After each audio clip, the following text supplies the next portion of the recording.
Hey, everybody. I'm Lisa Brennan. And I'm Justin Trice. Welcome to Crime of the Arts, a true crime podcast that peeks behind the curtain to shine a light on the dark and untold truths of the creative arts. From film set mysteries to celebrity murders and heists, these two theater nerds will usher you into the unknown. We'll be taking a closer look at the story behind former Smallville actress Allison Mack and her controversial involvement with the sex cult NXIVM. NXIVM, not to be confused with the antacid pill, but the actual sex cult that was posing as a multi-level marketing company, along with her eventual arrest for her ties with the cults. I'm going to be discussing the dark side of the Wizard of Oz. Yes.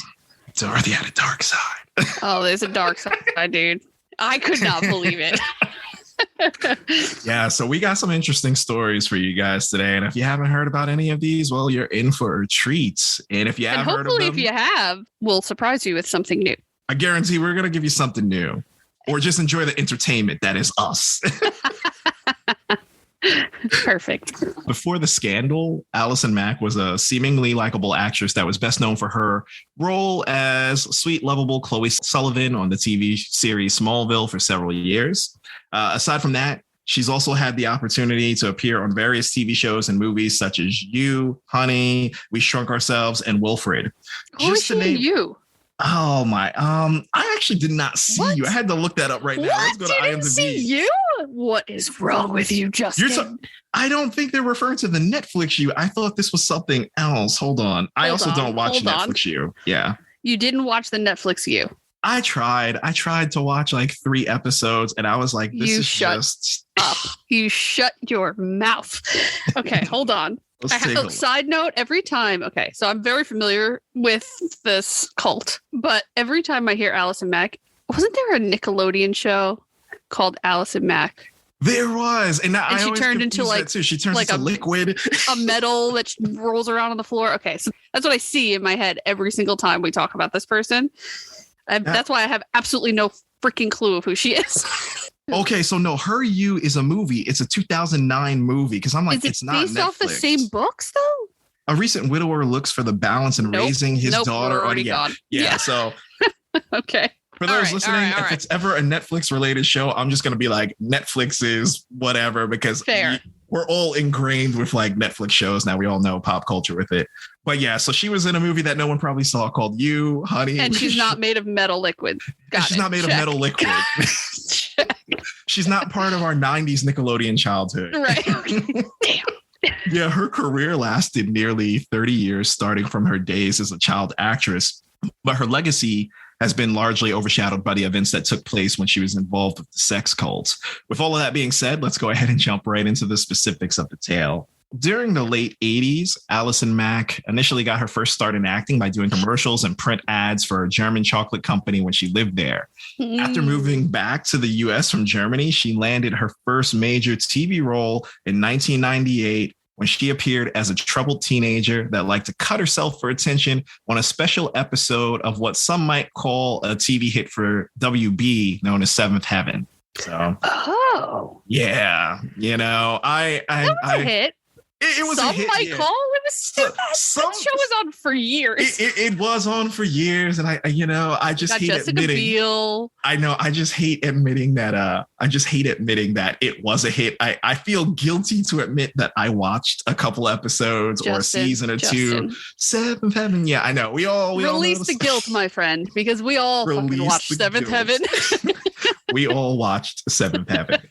So yes, for those of you that were like diehard fans, I guess you probably remember that episode all too well. It's one of those episodes like at Full House, where Full House was such a happy show and it had the one sad episode. This was like the episode for Seventh Heaven. Suitable as a child is being a cutter. I think that fits. That's one of those shows though that always did that. They were like, here's a life lesson.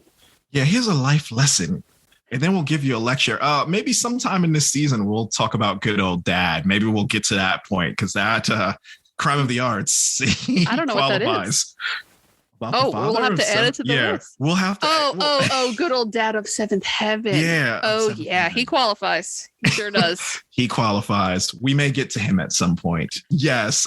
So she was in that episode of Seventh Heaven, but her big break came when she was cast as the regular character named Chloe Sullivan in the hit series Smallville, based on the life of Superman growing up in his hometown before he became a superhero. That was also a big hit for CW. I love that show. I have a confession.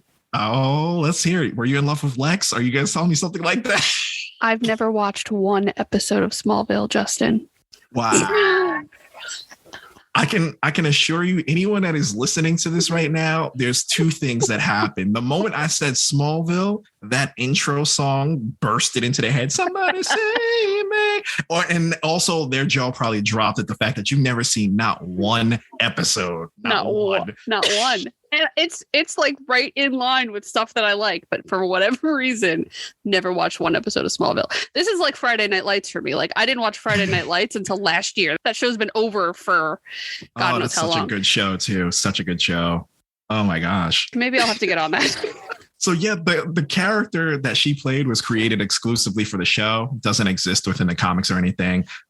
They created it. She was essentially the best friend of Clark Kent and the cousin of his eventual love interest, Lois Lane.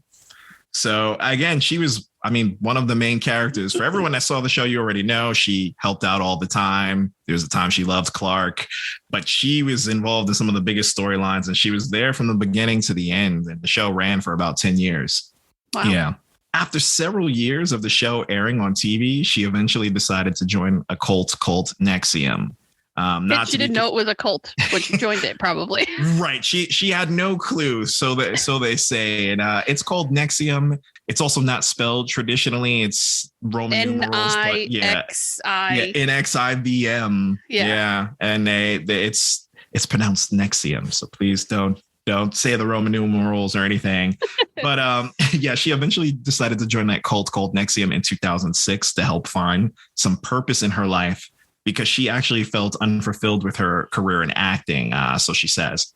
Oh, geez. Woe is me. I have a 10-season show that has not fulfilled my soul. And so many people, she had so many offers after that too, so I hey, everybody deals with fame differently. So just for my clarity, NXIVM was kind of packaged as like this find yourself group of people that were going to help you grow, right? That was the concept behind the group. Correct. That was part of the concept. This whole thing, and I'm going to get into that in a little bit too. Okay. It was disguised. It's very unique. It's pretty much, most people didn't realize it was a cult until you're already in it. And once you're in it, some people were in it and they were like, I still don't think this is a cult. Yeah. No, it's so crazy. Yeah. But that was her reasoning behind why she wanted to join. The group was originally founded by Keith Raniere and Nancy Salzman as a self-development company. But over time, they became heavily involved in forced labor and sex trafficking. Allison was first exposed to the group when she took part in one of their 2-day introduction sessions to a women's group within NXIVM called Jenness, Jenness. They provided classes and workshops that claimed that prospective participants of the cult would be able to find a higher sense of self-fulfillment in their lives. So that's how she kind of got wrangled in. Small tidbit too, before her involvement with the group, one of her Smallville co-stars, Kristen Quirk, who played Lana Lang, essentially one of the two love interests of Clark Kent, and she was with whole series as well, a very key component of the show. She had initially joined NXIVM first and was involved in the process of recruiting Allison to join the cult before eventually leaving the collective herself in 2013. Now, to make it clear, though, Kristen Quirk was, she joined essentially first. She thought it was a self-empowerment thing. She didn't necessarily realize it was a cult when she brought Allison in. And then eventually she left due to just scheduling and then realizing like maybe this isn't for her. Maybe there's something else to this element. Once I was about to say Chloe. Because Allison Mack's character is Chloe. Oh my goodness. Once Allison was introduced to the group, she was able to establish herself as one of the key members of the cult and rose up the ranks to become a prominent figure in the cult. Right. She ended up becoming an important leader and recruiter within the group that was responsible for bringing in new members to the cult. Even other actors and actresses within the entertainment industry. It even got to the point where she had her own secret subgroup called DOS within the cult, where women were branded with Keith Raniere's initials. like physically branded, along with being forced to have sex with their leader, all under her watch, sometimes even at her residence. This is just crazier again, because for all of you that saw the show or just seen any of her work in general, I mean, she's always playing this wholesome, nice, sweet person. In some ways, some of her characters are kind of timid and meek, and her characters are usually kind of fighting for that attention. You don't necessarily think that this is how this person might be in real life. I mean, I don't want to speculate as much, but between her reasoning of why she wanted to join and also seeing a few interviews later on with the cast members once she was, within this cult, and they're explaining how she was within the set, it seemed that she wanted more attention, things like that. It just seems like that might have been one of her key components as to why she got into this. And, I guess she was good at what she's doing, and she rose those ranks, and it just, unfortunately, she was just doing some terrible things, terrible work. And it still blows my mind, because Lisa, if you haven't seen the show, just look her up. Don't look up recent pictures. I did when I just Googled her. I know what she looks like, and she looks like the girl next door, right? She looks like she's innocent. And the thing for me is, like, I don't know anything about any character she's played. I don't think I've ever seen her act a day in her life. But if she can pull off knowing that she's going to have Keith Raniere's initials branded on these women in some kind of they go through this like ceremonial branding of these women, and she knows those are Keith Raniere's initials, and she keeps it together. So is she like some amazing actress who's diabolical in real life? It blows my mind. Also, in terms of sources, I know I didn't give that earlier, but my sources would be NPR, Daily Beast, New York Times. I looked at a few documentaries, and also Michael Rosenbaum, who played Lex Luthor on Smallville. Most of you probably know he already has his own podcast, and he has his YouTube channel. On his YouTube channel, my cousin knows him, makes merch for him, and is obsessed with Smallville. And like goes to Comic-Cons and hangs out with Michael Rosenbaum. Yeah, see, that's what's up.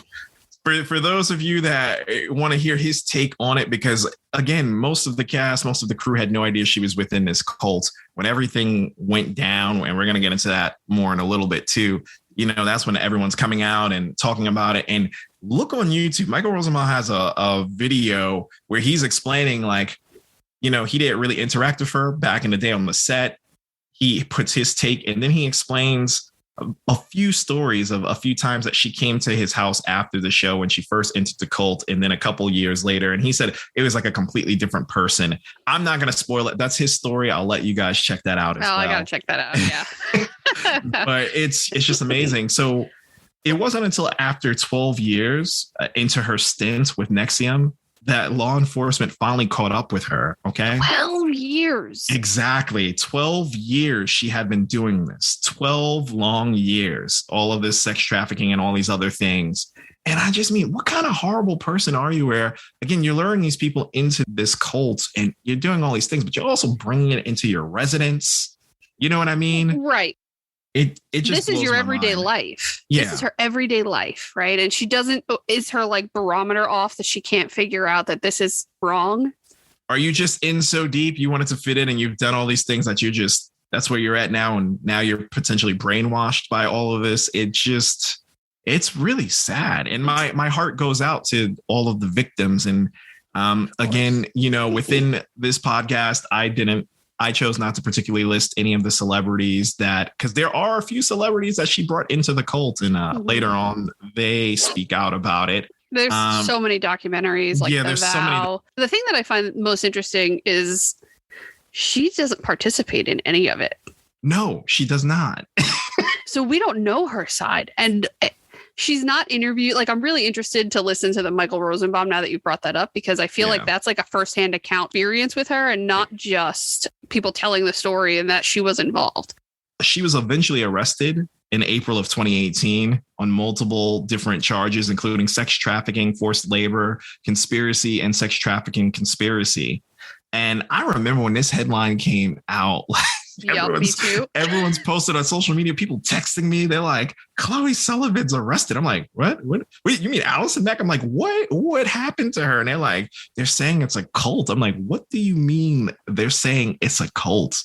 And they're going into cults are the not details. Something that's like in modern day pop culture anymore. You know what I mean? Like you hear about cults and you think about way back in the 70s or whatever that not part of today. But apparently it's still there. We're just not talking about it, which is a huge issue. We need to. Or we're just not calling it a cult. Yeah, we're not calling it a cult. We're calling it something fancier. You know, back in the day, a cult was a cult. Now this is just a highly sophisticated gathering. Did you know that I'm in a cult, Justin? No. Peloton. It's a cult. Peloton. Oh, hey, Peloton is. I always think like I would never get sucked into this. Like listening to you talk about NXIVM, I'm like, oh yeah, I'm way too smart for that. I don't need any of that shit from anyone. I don't need anyone's approval. But then I had someone recently ask me, and I think I might have even done it to you, ask me about my Peloton. And I feel like it's amazing. It's the greatest thing ever. It changed my whole life. And I'm like reading this text that I sent out and I was like, I think I'm in a cult. I didn't mean it, but I think I'm somehow in the a cult. Peloton group. We kind of has not, a cultist nature. Yeah. We're not sponsored by Peloton, though. If Peloton wants to sponsor us, you just hit me up. Like I said, she was arrested within April of 2018 on those multiple different charges. Again, for those listening, it was sex trafficking, forced labor conspiracy, and sex trafficking conspiracy. They eventually also accused her of participating in a false marriage with her partner at the time, Canadian actress Nikki Klein, to help get around U.S. immigration laws. Her arrest occurred simultaneously with the coinciding arrest of other high-ranking leaders in the group, including the main leader, Keith Raniere. So once all of the key players from the cult had been arrested, they proceeded with the prosecution of all the leaders who were caught alongside Allison. They found that Allison was convincing women to join DOS, her subgroup DOS, under the guise that it was a female mentorship and personal development group. She even forced the women who were wanting to join to share sensitive personal information about their lives, along with providing nude photographs of themselves. You take these women looking for empowerment, and this is like you degrade them. Typical cult nature. It's like you gather these people that feel low or have these insecurities, and then you find out what those insecurities are, and then you're essentially using that against them to manipulate or keep a hold on them. It's just it's really use despicable. it as collateral. Yeah. But even if she tried to deny it, there's only so much you can deny, because what you're doing has now crossed the line where obviously you were very cognitive of what you were doing and you showed no remorse. You continued to do the worst to these women. Was there anything in what you read about like the text messages and like how those mentorships actually manifested? No. The mentorship within DOS would be like they would have to ask permission to eat, or they would put them through fasting. They would have to, and it was like a dom submissive kind of environment. Yeah, it was fucked up. Really take a look into this because, again, within our format, I'm giving you the overall summary, but it's so extensive. Like Lisa said, there's the vow. Yeah. There's the vow, and then there's several other interviews and video accounts from cast members, friends, family that knew Allison Mack, and then also the victims themselves. And there's like actual footage from within. Like there was someone who was documenting this group of people, and he was a part of it. And if you watch the vow, you'll see actual video of Keith Raniere like interacting with his followers. It's gross. It's very gross and very intense. Because of her status as an actress in the entertainment industry, their cases brought a lot of attention from the national media and tabloids. With all the charges that she faced at the beginning of the case, she and Keith were facing 15 years to life in prison. Feeling remorseful for what she had done in the past, Allison actually decided to cooperate with the authorities and help them bring the other key members of NXIVM to justice. First to sing always gets the good deal. Correct. Some say it was feeling remorseful. Others are saying more she's like playing the game. It's self-preservation. I personally think it was the latter. So with that said, Allison decided to cooperate with the authorities and help them bring the other key members of NXIVM to justice. In exchange for her cooperation in the case against Keith Raniere, Her attorneys were asking that she could receive a more lenient sentence for the information that she would be providing to help in his prosecution. A key piece of evidence that she was able to help provide for them against him was a recording of one of the ceremonies, which Lisa was just talking about, that they had where they were branding women involved with his initials. Even though there was a lot more substantial evidence that she could have provided to help further the prosecution's case, her contribution towards the evidence that they compiled helped them reinforce their case against Raniere and eventually led him to being put behind bars. She was not called to testify against him for the case at all. But she would have incriminated herself. Correct. She would have incriminated herself even further. So surprise, surprise, look how convenient that was. Mm-hmm. But she did meet with the government officials multiple times to help them prepare for the trials, and was ready to testify if called upon, despite never having to do so. It was during Raniere's trial that an unidentified woman only referred to as Nicole shared that Allison had convinced her to join NXIVM by claiming that they would provide her mentorship and help her to come to terms with the negative feelings that she had at the time that she was aspiring to become an actress. I feel like it has something to do, too, with the acceptance level that you look for as an actor, or like being cast in something. Is like someone chose you, and as an actor you probably can struggle with rejection in a way that's different for other people because it's more constant in your life. Absolutely. And like for those listening that don't know us, like we do have acting backgrounds. We went to school for theater. Professionally, I have done theater, done a little bit of film, TV. So I understand the level of rejection. That's why my heart goes out to these women, because it's like, yes, in this business, it's a tough business. I mean, it's hard in general, but for women, it's even harder because there's so many more women competing for those roles. The expectations of how you look is different. Exactly. Than for men. Ageism too. There's so many factors. So you have this constant blowback, pushback of rejection and all these other things. As an actor or as an actress, aspiring or even successful, it doesn't matter. Constantly, you have to deal with the mental anguish of that. And it does weigh you down. And unfortunately, Allison Mack and Keith Raniere, they took advantage of these women that were already just dealing with a lot mentally and emotionally due to what they were trying to do with being an actress. Yeah. And Keith Raniere must have known, like, he kind of hit the jackpot when he realized he had Allison Mack on board. Mm-hmm. He's like, oh, you're a door that just opened to an entire new plethora of people that might be interested in this. Exactly. You are, I was about to say Metropolis, but yeah, you're kind of like Smallville's girl next door. Like, you're a face that most women within that age demographic recognized, and they view you as successful and look up to and want to emulate. Up to. He definitely knew what he was doing when he got her.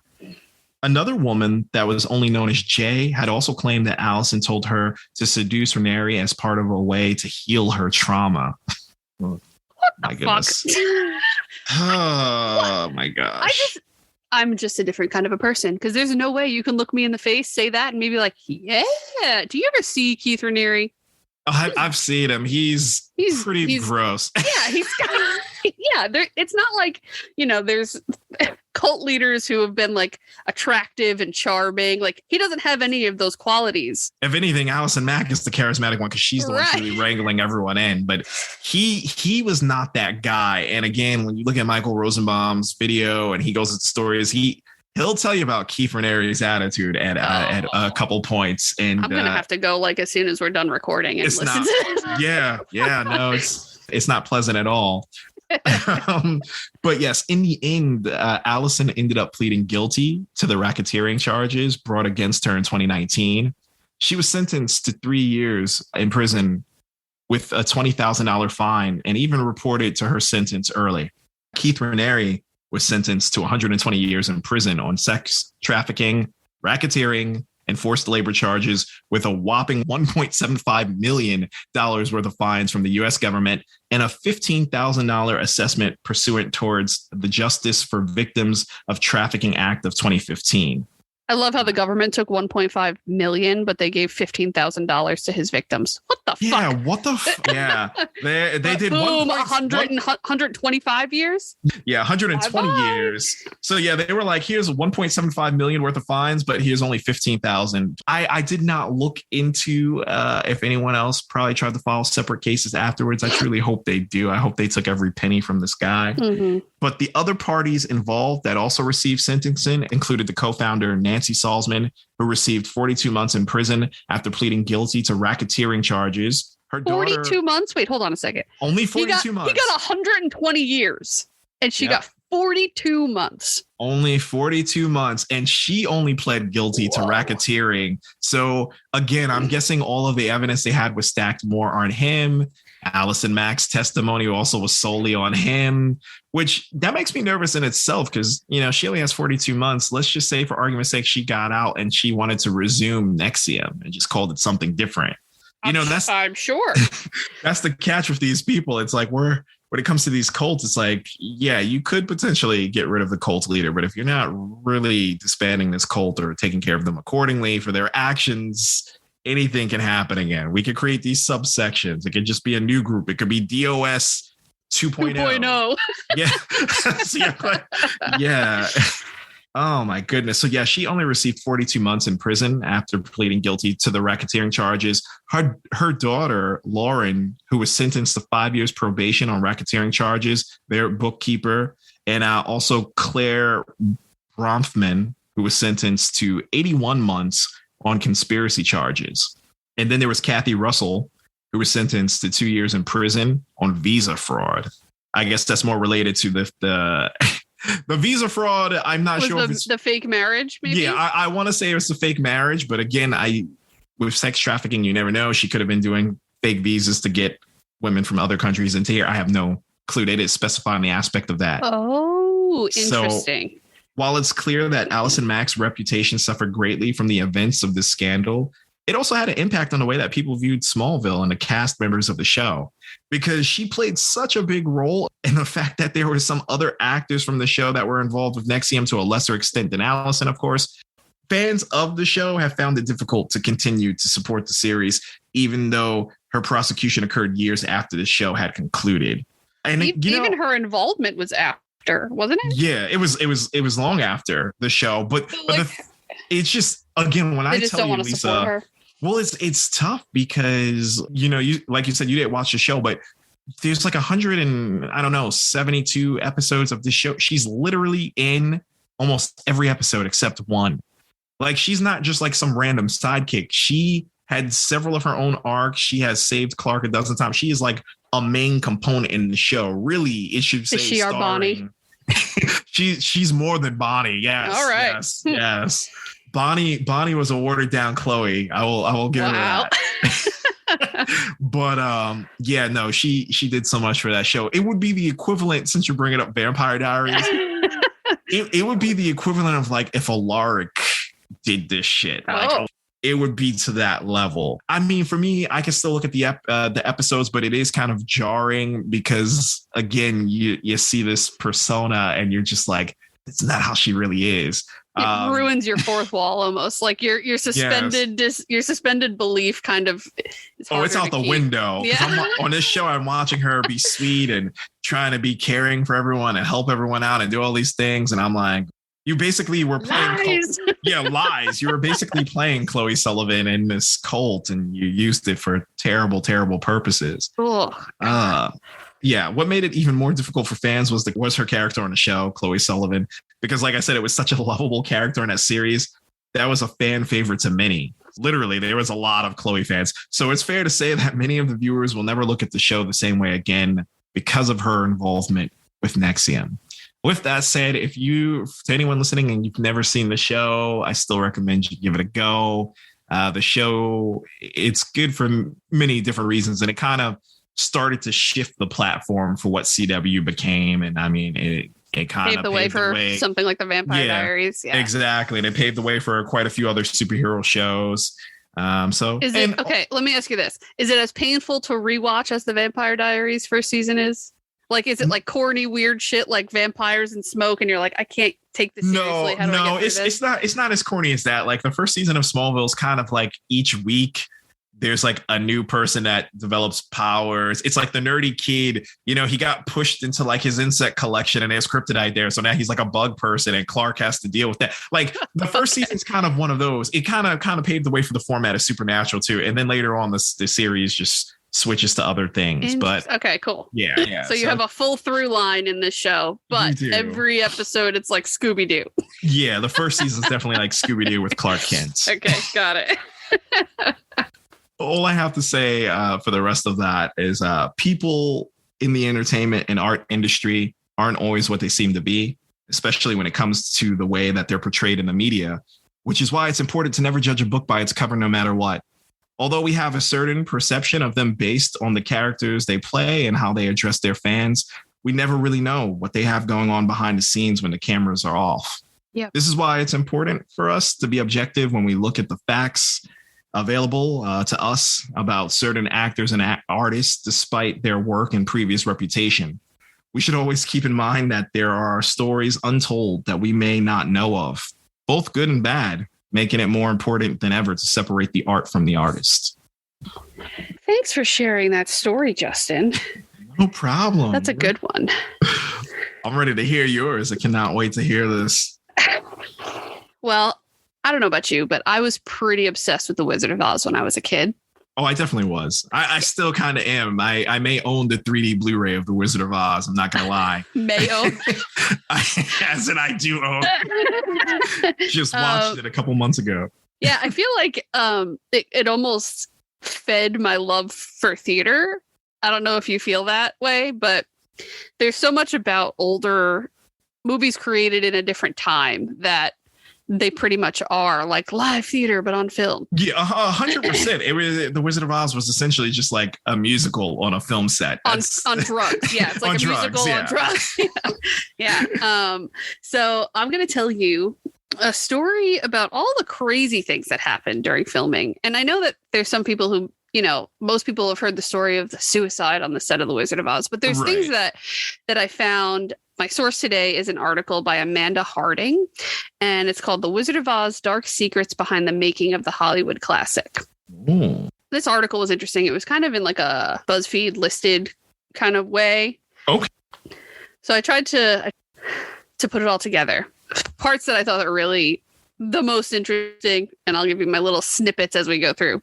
Okay, so The Dark Side of Oz. Few movies enjoy the cult status and enduring popularity like The Wizard of Oz. In 1989, American musical fantasy by MGM is one of cinema's greatest masterpieces. However, when it came to creating the film, everything wasn't rainbows and poppy fields for the Wizard of Oz cast and crew. Oh, never. It never is. No, never it really, again, don't judge a book by its cover. The story behind the creation of the Wizard of Oz is almost as fantastical as the movie itself. From shocking behind-the-scenes mistreatment of actors, rumored suicides, and the stolen famous ruby slippers. Oh my goodness. I would just like to say for the record too, working in film, TV, theater, whatever, no show goes without a hitch. Nothing goes without a hitch. But I will say this, it's almost kind of weird. And I feel like it's an unspoken thing that anyone that is a performer can tell you. It's like the more wholesome or sweeter the more hellacious it actually was, the more hellacious it will be. Like anyone will tell you, you know, you're going to have tons of, it could be the most random thing. People could be like, yes, I just did a summer tour of Footloose. And you're going to be like, that's a fun show, right? And you're going to be like, you have no idea the hell on earth that I dealt with while I was cutting loose Footloose. Like it's just. Well, and I think that too, there's some kind of lore. Are these things cursed? You know, like The Wizard of Oz is a play. Yeah. Right. There's a play format. Things like Into the Woods, you know, you watch Into the Woods and you infamously hear stories of people who have put that production together that just during rehearsal and tech and everything else, everything that could go wrong went wrong. I mean, you and I did Into the Woods. Yes, and we did. It was insane. There were so many Cinderella sprained her ankle, now she's on crutches, things are flying in and hitting people in the head. So is there a curse that falls around some of these stories that are so wholesome? And I feel like there's a lot of crossover in the feelings that you get from Into the Woods and The Wizard of Oz. Right. So Hollywood studios seemed to think that there was a curse on this film. Though the 1939 version of the film is undoubtedly the best known, it wasn't the first attempt at bringing Frank Baum's novel to fruition. The Wonderful Wizard of Oz was once a vaudeville-style musical in 1902. I would actually love to see that. I know, right? And it was a silent movie version as well in 1910. There was also an adaptation centered on the Scarecrow as the main character in 1925 that was a box office flop and plunged one of Hollywood's biggest studios into bankruptcy. There'll never be another movie like The Wizard of Oz because they would never use costumes, makeup, and set designs like that ever again. Correct. And I mean, even extras, they wouldn't use the amount of extras nowadays. It's all CGI, unfortunately. Yeah, it's almost a curse that we have so much technology. Again, I feel like there's so much nostalgia in the old way that they used to make movies. And now you need people to play munchkins. You just superimpose a famous person's face on a CGI body and you film everything in a green screen. And, it just completely takes away from the magic and the authenticity of it. 100%. Right. I was just having this conversation with someone recently too. There used to be a whole genre called epic genre. It's like Cleopatra, Ben-Hur, all these things, not necessarily biblical, but you'd have thousands of extras. Like if you needed soldiers, there was thousands of extras, extravagant set pieces, things like that. Well, you had what you had, right? So that's where it's like very theater-esque. So you couldn't just recreate out of nothing a million soldiers for 300, right? You had to have the bodies. You needed to have the bodies. And The Wizard of Oz, essentially, like it is a kid's film. It's a family adventure, whatever you may want to call it too. It had those traditional theater / epic genre. Because again, you hired. She went to a different world, right? She went to a whole different dimension. The way that they created this movie is you had what you had, right? So if you wanted a yellow brick road, you had to make a yellow brick road. If you wanted there to be a bunch of munchkins, you hired a bunch of small people to play those munchkins or children. Look at Wicked, right? Wicked is like one of the best plays to ever hit Broadway. But I feel like it might be because it's one of those things that's the closest to the movie. Elphaba is still completely green head to toe. That actor is still wearing, that, thank God it's not the same kind of makeup, and we'll get into that in a second. But, it's still that feeling, that old school, all the way to the bones. It's like I don't mean any disrespect by it, but it's like Wizard of Oz light, because it gives you see the green and you see the magic, and it gives you just enough of that. It generates that feeling that we had as kids looking at the Wizard of Oz, and that's what makes it sustainable. And then by Act 2, they're like, I cried every time I watched Wicked, Justin. I've seen it like 3 times. Listen, I enjoyed Wicked, but it was one of those things where after the first act, I felt like the whole show peaked there. And then I had a whole other act where they were like, now this is for the adults. Let's get this out. Well, the last scene in Act 1 is when I cry every time. Okay. The Wizard of Oz cast had to endure literal torture to wear their costumes. For starters, Bert Lahr's Cowardly Lion costume was made from an actual lion hide. Actual lion hide. He was wearing an actual lion skin, and it weighed 90 pounds. Yes. And for those of you that are probably like, oh, it wasn't too bad. First off, when you're filming anything, it's always hot, especially within a costume. And that lion suit, there's no ventilation. There's no ventilation. He's just sweating and absorbing heat. And it's getting heavier and heavier, that 90 pounds on his body. So it got so bad that it took 2 assistants to dry it out every night. Ugh. Every night. Okay, so with that being said, did they wash this thing I was just about to ask. How do you wash skin? It's disgusting. I can't stand it. It couldn't have smelt good. And could you imagine in today's environment what PETA would do if someone's costume was made out of an actual lion's hide?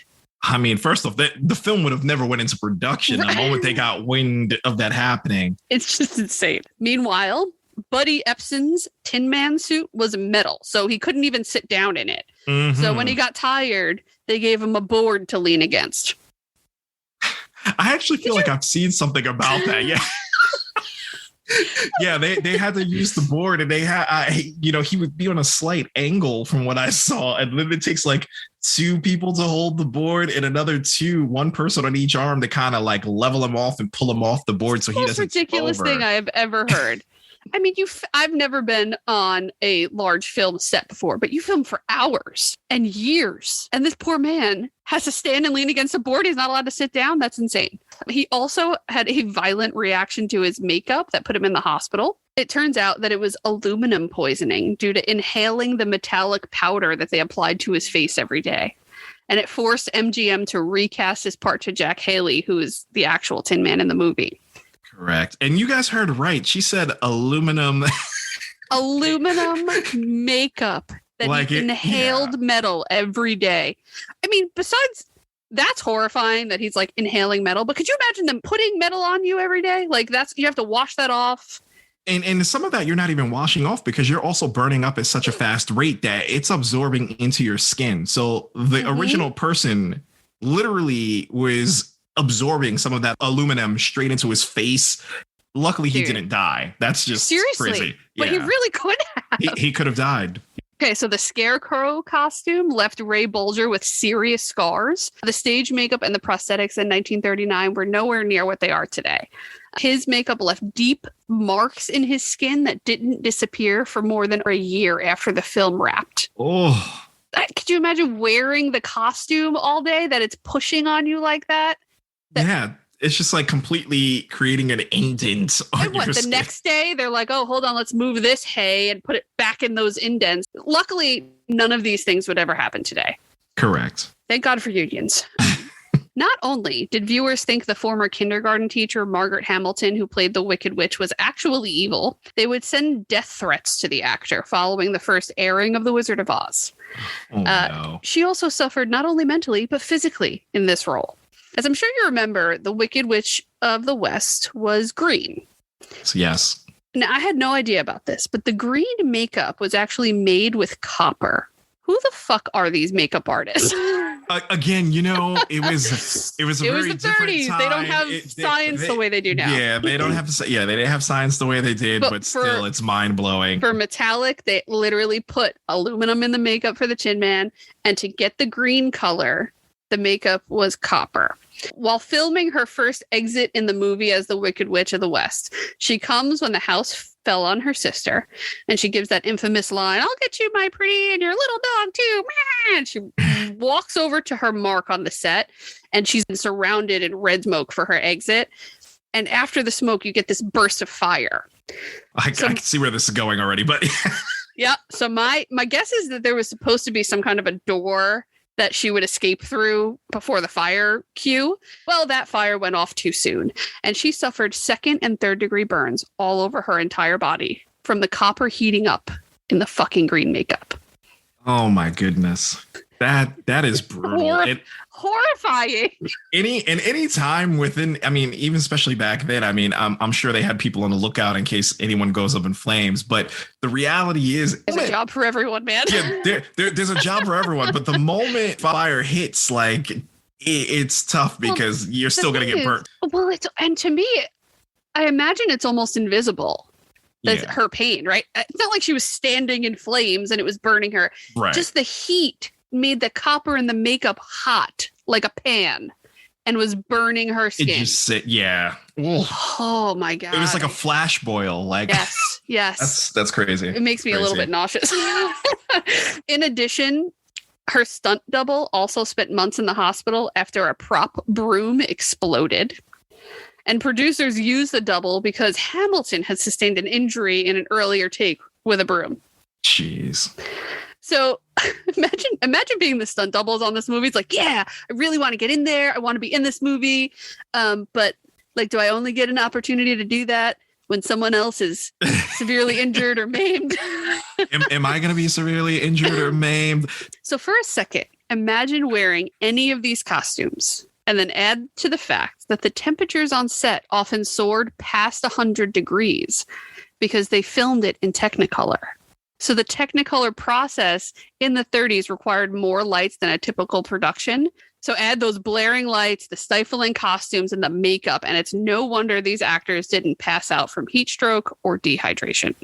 Yeah, seriously, heat exhaustion's no joke. Once upon a time, I did like summer stock, like outdoor theater and outdoor venue. And what I had to wear, like the headdress alone, weighed over 20 pounds. It was quite beautiful. But...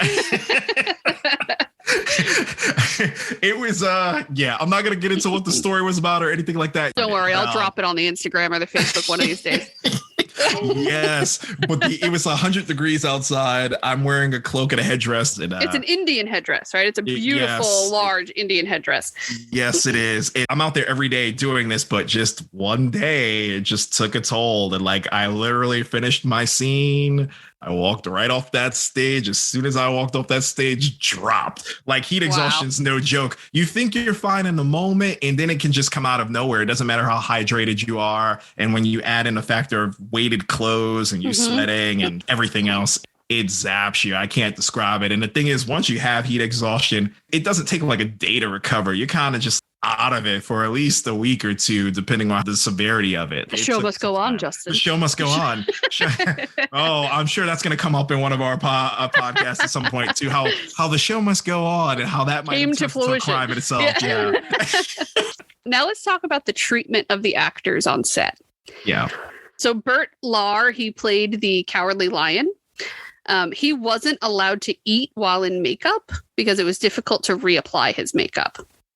So at first he was pretty agreeable, and he was trying to survive on milkshakes and soup so that he didn't ruin his makeup during lunch every day. Right. But the film wore on for years. Eventually he put his foot down and requested a redo after lunch.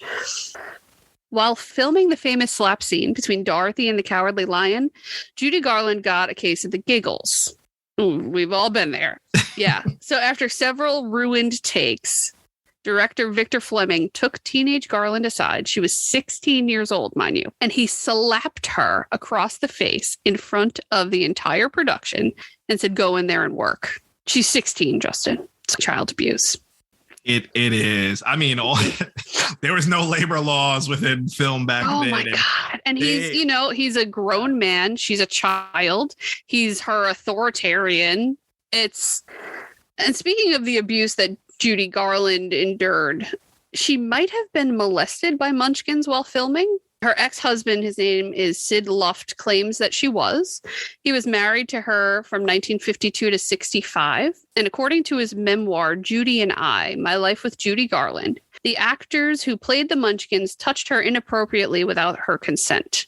Quote, they would make Judy's life miserable on set by putting their hands under her dress, he wrote. The men were 40 or more years old. That is unacceptable. Unacceptable. Unacceptable. Like, where are her parents or her advocate to protect her? I know it's a different time. I just don't know how they got away with it. Exactly. And I mean, it shaped the way she became. Because I mean, we'll get there. Yeah. Oh, yeah, I got it in here. Don't you worry. Okay, let's talk about money. This is a crime. Okay. The way that they were individually chosen for pay is mind-blowing to me. Toto the dog got paid more than most of the Munchkins did. Oh, my goodness. The dog that played Toto was named Terry, and she made $125 a week working in the movie. Adjusted for inflation, that's almost $2,500 a week this dog made. Damn. Okay. I needed to be a dog back then, I guess. No joke. I'll be a dog right now.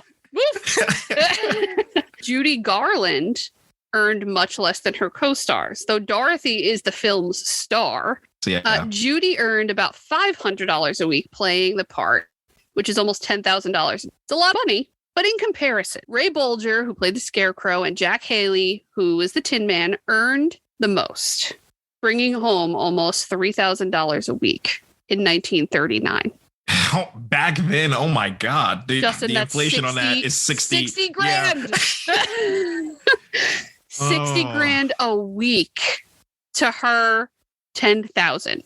That's ridiculous. And I get that at least two of them might have been the bigger name back then, but still, this is just an age-old problem that even now still exists with the pay disparity, which is just, it's not fair. It's not. She was the star. She literally carried the whole film. It's about her. Like, these men were only in it for about 25 to 30 minutes tops. They made 6 times as much money as she did. It's mind-blowing. While filming The Wizard of Oz, Judy Garland was put on a strict diet. which included smoking 80 cigarettes a day to suppress her appetite. 80 a day? That's 4 packs of cigarettes a day. How did she sing anything? I'm a former smoker, and I smoked like a pack a day.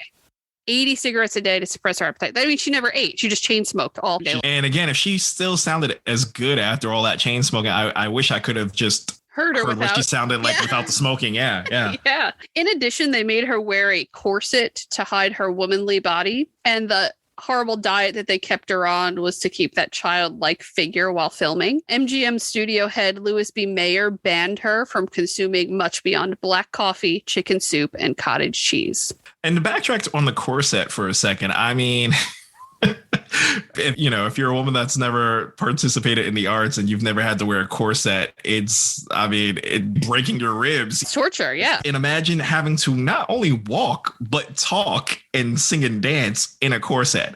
She's incredible. A lot of this abuse that happened on this set was to Judy Garland. Yeah. So it was predominantly to her. And then to have the outcome be what she gave us in that film is mind-blowing to me. She's incredible. So most people have heard the story of the Munchkin actor hanging himself during a scene in the movie. Have you ever heard that? Yeah, I've heard of it. Okay. I didn't know if that was true or not, but you're about to tell me, I'm sure. Well, it's not true. Oh, okay.